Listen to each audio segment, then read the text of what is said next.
Good morning, students. Myself Rohit Changra and I am working as a PGT Geography in Suraj School Rewari. And now we discuss today's video we discuss about the jute textile industry. Last तक हमने पढ़ा था आपका जो cotton textile industry है वहाँ तक पढ़ा था। उसके बाद आप अगर आज बात करोगे तो हम जूट टेक्सटाइल इंडस्ट्री की बात कर रहे हैं। और मैं आपको बता दूं कि जूट जो है या इसको हिंदी में आपका पटसन कहते हैं, इस इंडस्ट्री के अंदर इंडिया में जितना भी प्रोडक्शन होता है उसमें इंडिया का फर्स्ट नंबर है पूरी दुनिया के अंदर। और उसके बाद सेकंड नंबर पे आता है आपका बांग्लादेश, जो इंडिया के बिल्कुल नज़दीक है। ठीक है, अब बात करते हैं कि अगर आप देखोगे तो जो आपका फर्स्ट आपका जो देखो ये the first jute mill was set up near Kolkata in 1855 at Rishra. ठीक है, ये रिसरा के अंदर 1855, ये शायद 1855 नहीं, यहाँ पे 1859 के अंदर आपकी पहली जो है वो रिसरा के अंदर लगाई गई थी आपकी इंडस्ट्री। ठीक है, जिसके अंदर सबसे ज़्यादा आपका जो जूट है वो मैन्युफैक्चरिंग किया जाता था। इंडिया के अंदर करीबन करीबन 70 आपकी इंडस्ट्रीज़ हैं, जिसमें से मोस्टली जो है वो बांग्लादेश की जो पश्चिम बंगाल यानी वेस्टर्न बंगाल की जो आपकी हुगली रिवर है उसके कोस्ट के ऊपर 98 किलोमीटर लंबी और 3 किलोमीटर चौड़ी एक संकरी पट्टी के अंदर है, या एक मैं कहूँ कि एक भीड़ी सी एक पट्टी है जिसके अंदर है।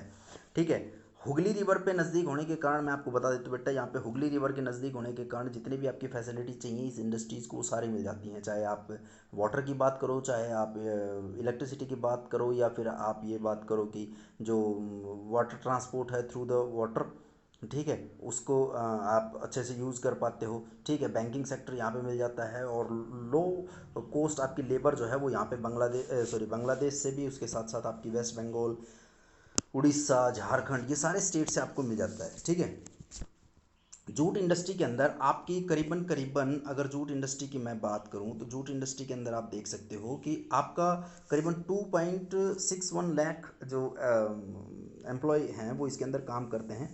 ठीक है, और करीबन करीबन इसकी जो एग्रीकल्चर है उसके अंदर भी आपकी 40 लैक्स के आसपास जो वर्कर हैं वो काम करते हैं। ठीक है, और अगर जूट इंडस्ट्री की हम बात करें तो जूट इंडस्ट्री की सबसे बड़ी जो दिक्कत है बेटा वो ये है कि इंटरनेशनल मार्केट के अंदर इंडिया के बहुत ज़्यादा कंपेटिटर हैं इस इंडस्ट्री के अंदर। मैं बात करूँ बांग्लादेश की, ब्राज़ील की, फिलीपींस, आपका इजिप्ट, थाईलैंड, ये ऐसे बहुत से देश हैं जो इंडिया को कड़ी टक्कर दे रहे हैं। ठीक है, लेकिन आपका जो जूट है उसकी लोकल मार्केट की वजह से, यानी ये कहूँ कि गवर्नमेंट के प्रेशर की वजह से इसकी डिमांड काफ़ी बढ़ रही है, क्योंकि गवर्नमेंट लगातार बात कर रही है कि इस चीज़ का ज़्यादा से ज़्यादा यूज़ करना चाहिए। ठीक है, 2005 के अंदर आपकी नेशनल जो जूट इन पॉलिसी है उसको बनाया गया था, और इसके अंदर मेन जो इसके मैं ये कहूँ कि इसके जो एस्पेक्ट थे या इसके अंदर मेन जो चीज़ें करनी थी वो थे आपकी कि आपका जूट का प्रोडक्शन बढ़ाना है।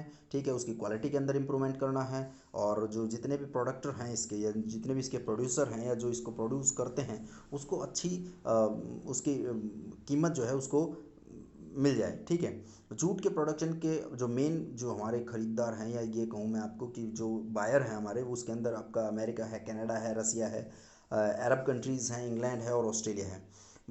जितना बढ़ रहा है आपका क्या कहते हैं इसको ग्लोबलाइजेशन, उसी के हिसाब से जो लोग जितने, मैं ये कहूँ लोग नहीं लेकिन देशों के अंदर जितने भी लोग हैं वो काफ़ी अब अवेयर हो गए हैं जूट इंडस्ट्री के लिए, यानी प्लास्टिक को अवेयर कर रहे हैं, प्लास्टिक को इग्नोर कर रहे हैं। और प्लास्टिक के इग्नोर की वजह से आपका इस इंडस्ट्री का जो प्रोडक्शन है या इस इंडस्ट्री का जो आपका टोटल इम्पोर्टेंस है वो लगातार बढ़ती ही जा रही है। उसके बाद बात करते हैं हम शुगर इंडस्ट्रीज़ की। देखिए, भारत जो है या इंडिया जो है वो चीनी के प्रोडक्शन के अंदर सेकंड प्लेस पे है। ठीक है, लेकिन अगर मैं बात करूँ गुड़ और खांडसारी, यानी खांडसारी के अंदर जितने भी और जो प्रोडक्ट आते हैं वो सारे, उनके अंदर इंडिया का फर्स्ट नंबर है।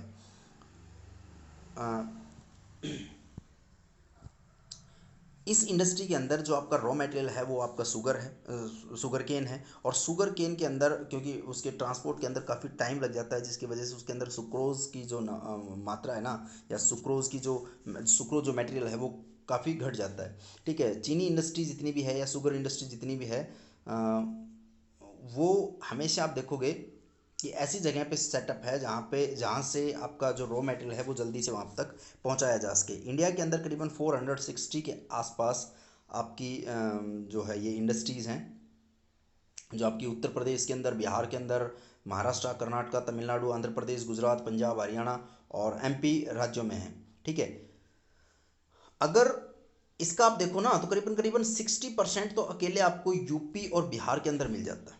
ठीक है। ये आपकी इंडस्ट्री जो है, इसकी एक और बड़ी कमी ये है कि ये एक पर्टिकुलर सीज़न के अंदर काम करती है, उस सीज़न के बाद ये ऑफ हो जाती है, क्योंकि जैसे ही शुगर केन मार्केट के अंदर आएगा ये इंडस्ट्री ग्रो अप करेगी, उसके बाद शुगर केन ख़त्म तो ये इंडस्ट्री का प्रोडक्शन भी क्या हो जाएगा, ख़त्म हो जाएगा।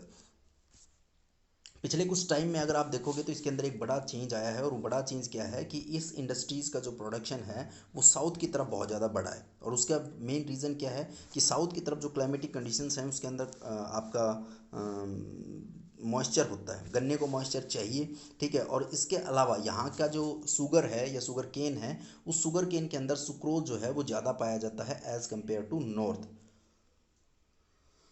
ठीक है। इस इंडस्ट्री की मेन जो प्रॉब्लम्स हैं या जिन चीज़ों को ये फेस कर रही है, जो प्रॉब्लम्स के सामने आ रही हैं, वो है एक तो पर्टिकुलर सीज़न के अंदर। ठीक है। और उसके बाद इसकी पुरानी टेक्निक। ठीक है।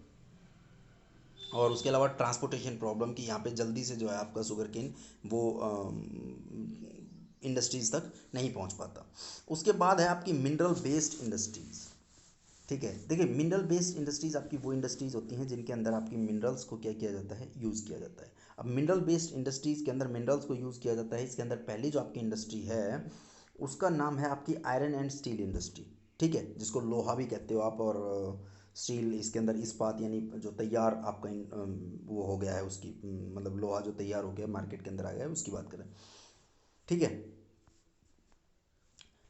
अब आप देखोगे कि क्योंकि इसके अंदर जितने भी सारे हैं वो हल्के और मीडियम हैं, और आपकी जो बड़ी मशीनरीज हैं वो सारी इसके ऊपर डिपेंडेंट हैं। मशीन्स तो आखिरकार लोहे की बनेगी। ठीक है। डिफरेंट टाइप ऑफ इंजीनियरिंग है आपकी, जो अलग अलग बनाने की जो मशीन्स हैं। आप चाहे आप मेडिकल इंडस्ट्री से ले लो, टेलीफोन है, साइंटिस्ट हैं, साइंटिस्ट इक्विपमेंट हैं बेसिकली। ठीक है। इन सब के अंदर इस इंडस्ट्री का क्या हुआ होता है, यूज़ होता है। आप ये सोच लीजिए कि मॉडर्न टाइम के अंदर किसी भी देश के अंदर कितना प्रोडक्शन और कंजप्शन आयरन का हो रहा है, ये उस देश की पैरामीटर्स हैं कि वो देश कितना जो है वो अपने आप को जो है स्टेबल कर रखा है उसने, या ये कहूँ कि मैं कितना वो अपने आप को डेवलप कर रहा है। ठीक है। इसकी एक और कैरेक्टरिस्टिक्स जो है इस इंडस्ट्री की वो ये है कि इस इंडस्ट्री के अंदर आपकी बहुत ज़्यादा बल्कि और हैवी होने के लिए आपकी ट्रांसपोर्टेशन की बहुत ज़्यादा ज़रूरत होती है।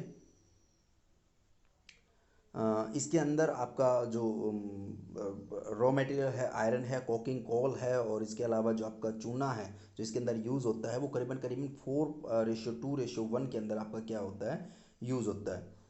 एंड लाइम स्टोन, यानी आपका चूना है, लाइम स्टोन जो है वो इस तरह से ही यूज़ होता है। इसको हार्ड बनाने के लिए आपके कोयले को सॉरी लोहे को इसके अंदर मैग्जीन का भी सॉरी मैग्नीज का भी क्या किया जाता है, यूज़ किया जाता है। ठीक है।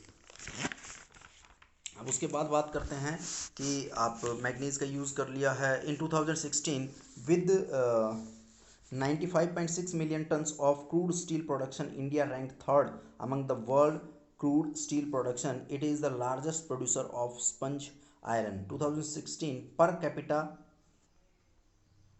consumption of the steel in country was only around 63 kg per annum against the world average of 208। तो पूरी दुनिया के अंदर करीबन आपका 208 केजी जो यूज़ हो रहा है। ठीक है। और इसके अंदर आपका जो है अगर आप देखोगे तो ये 2016 के डाटा हैं, आपके बुक के अंदर देखोगे आप ये डाटा कुछ अलग हैं।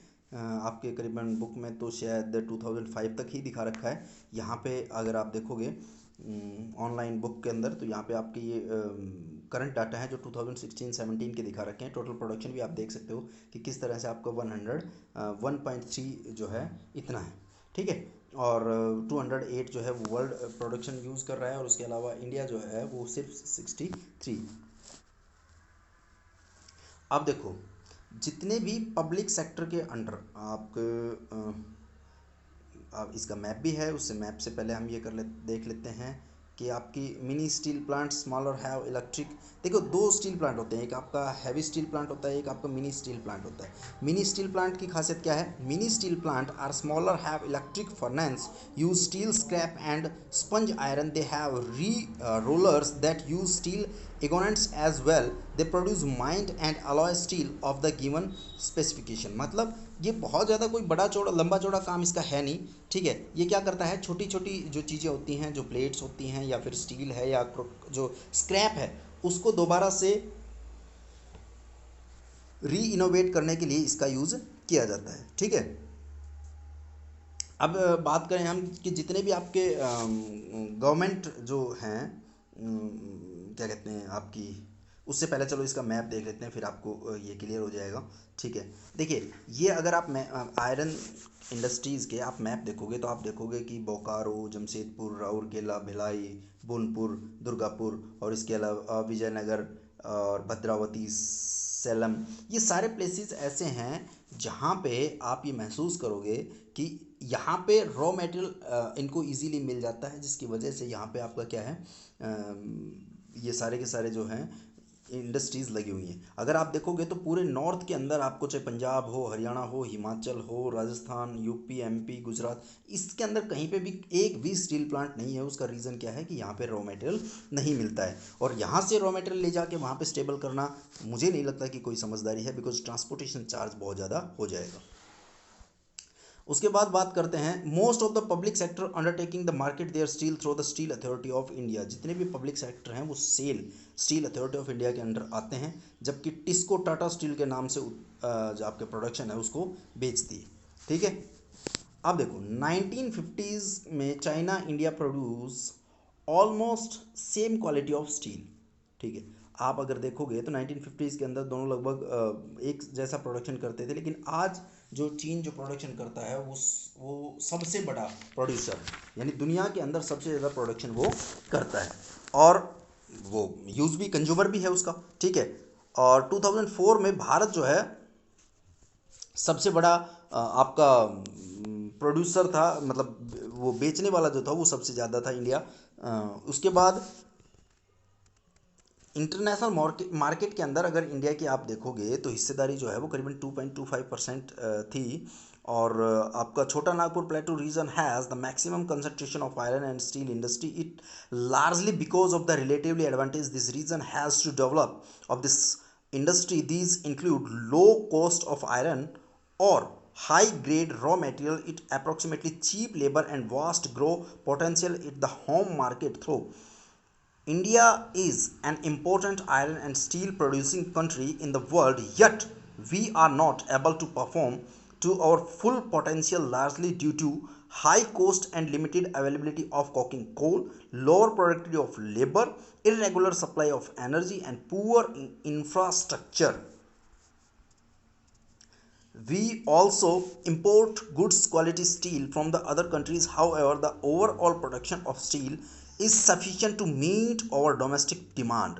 Liberalization and foreign direct investment have given a boost to the industry with the efforts of the private entrepreneurs. This is the need to allocate resource for research and development to produce steel more competitively. अगर आपको ये समझ में आया है तो आप यहाँ से समझ गए होंगे कि इंडिया के अंदर जो है प्रोडक्शन आप देखो तो यहाँ पे कम नहीं होता है, और सारे का सारा छोटा नागपुर प्लेटू के अंदर होता है, क्योंकि यहाँ पे रॉ मटेरियल और आपकी जो लेबर है वो इजीली मिल जाती है। लेकिन फिर भी अगर आप देखोगे तो हम जो है इतना प्रोडक्शन करते हैं तो वर्ल्ड के अंदर हमारी एक एक एक पोस्ट तो है, लेकिन हम इससे कहीं ज़्यादा बेहतर कर सकते थे। और उसके लिए जो रीज़न रहे वो क्या रहे कि हमारे यहाँ पे जो कोकिंग कोल है वो एक तो एक सीमित सा है आपके पास, मतलब आपके पास एक ऐसी मात्रा में है वो कि आप उसको बहुत ज़्यादा यूज़ नहीं कर सकते, ठीक है। उसके बाद एम्प्लॉयमेंट इन इंडस्ट्रीज़ के अंदर काम करने के लिए लोग कम तैयार होते हैं, ठीक है। उसके बाद है इंफ्रास्ट्रक्चर, हम बहुत स्ट्रांगली कोई यहाँ पे तैयार नहीं कर पाए हैं, ठीक है, जिसकी वजह से ये सारी की सारी प्रॉब्लम आपके पास आती है। उसके बाद है आपका अगली जो इंडस्ट्रीज़ है वो है एल्यूमिनियम इंडस्ट्रीज़, ठीक है। एल्यूमिनियम इंडस्ट्रीज़ के बाद अगली जो आएगी वो आपकी जो है केमिकल इंडस्ट्रीज़ हो जाएगी, लेकिन उससे पहले सिर्फ इसको पढ़ लेते हैं। ठीक है।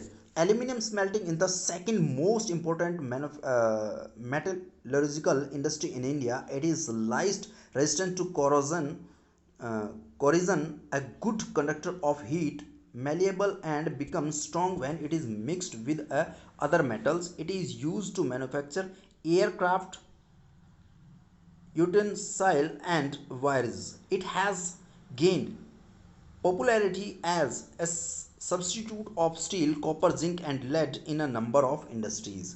आप देखोगे तो आयरन के बाद सेकंड जो इंडस्ट्री है एल्यूमिनियम इंडस्ट्री, इसका बहुत ज़्यादा इंपॉर्टेंस है, ठीक है। और ये हल्का होता है, इस पर जंग नहीं लगता, और ये जो आपकी एनर्जी है उसका गुड कंडक्टर है, ठीक है। फ्लेक्सिबिलिटी है इसके अंदर। इसको अदर जो आपकी इन आयरन्स हैं या और कुछ चीज़ है, अगर उसको इसके अंदर मिला दिया जाए तो ये बहुत ज़्यादा हार्ड हो सकता है। हवाई जहाज़ जो है उसको बनाने में, वायर बनाने में और डिफरेंट चीज़ों को बनाने के अंदर इसका यूज़ किया जाता है, ठीक है। देश के अंदर अगर आप आज की बात करें हम, तो ये आपकी क्या है, crude steel production in India and China, ठीक है। अगर आप देखोगे तो ये चाइना और इंडिया का है। चाइना रेड में है और इंडिया यहाँ पे, तो आप देख सकते हो कि कितना हर साल प्रोडक्शन जो है वो हमारा कहाँ है और उनका कहाँ है, कहीं नज़दीक ही नहीं है, इतना ज़्यादा प्रोडक्शन यहाँ पे किया जा रहा है, ठीक है। चलो कोई बात नहीं। देश के अंदर करीबन करीबन 8 aluminium smelting plants in the country are located in Odisha, West Bengal, Kerala, Uttar Pradesh, Chhattisgarh, Maharashtra and Tamil Nadu, ठीक है। ये इन स्टेट्स के अंदर हैं और ये करीबन करीबन 8 एल्यूमिनियम इंडस्ट्रीज़ हैं यहाँ पे, ठीक है, जो इन अलग अलग स्टेट्स के अंदर है। उसके बाद है bauxite, the raw material used in the smelting in the very bulky dark reddish colour to rock. The flow chart given the below show the process of manufacturing aluminium, regularly supply of electricity and assured source of raw material at the minimum cost are the two prime factors for the location of the industry. एक तो आपकी electricity चाहिए और उसके अलावा क्या चाहिए कि कम कीमत पर आपको अपना रॉ मटेरियल मिल जाए, ठीक है। ये आपका चार्ट दिखा रखा है 6.7, जिसके अंदर आप देख सकते हो 4 to 6 ton of bauxite, 2 ton of aluminium. 4 से 6 टन आपका जब बॉक्साइट होगा आपके पास, तो उसके अंदर आपके पास 2 टन एल्यूमिनियम निकलेगा और एल्यूमिनिया होगा, ठीक है, और 1 टन उसके अंदर आप एल्यूमिनियम को तैयार कर पाओगे। इस वजह से एल्यूमिनियम की जो कीमत है वो लगातार बढ़ती जाती है। ओके गाइस, इसके अंदर यहाँ तक इसके अंदर सिर्फ इतना ही। इसके बाद जो अगली वीडियो होगी उसके अंदर हम बात करेंगे आपकी जो केमिकल इंडस्ट्रीज़ हैं उनकी। तब तक के लिए थैंक यू।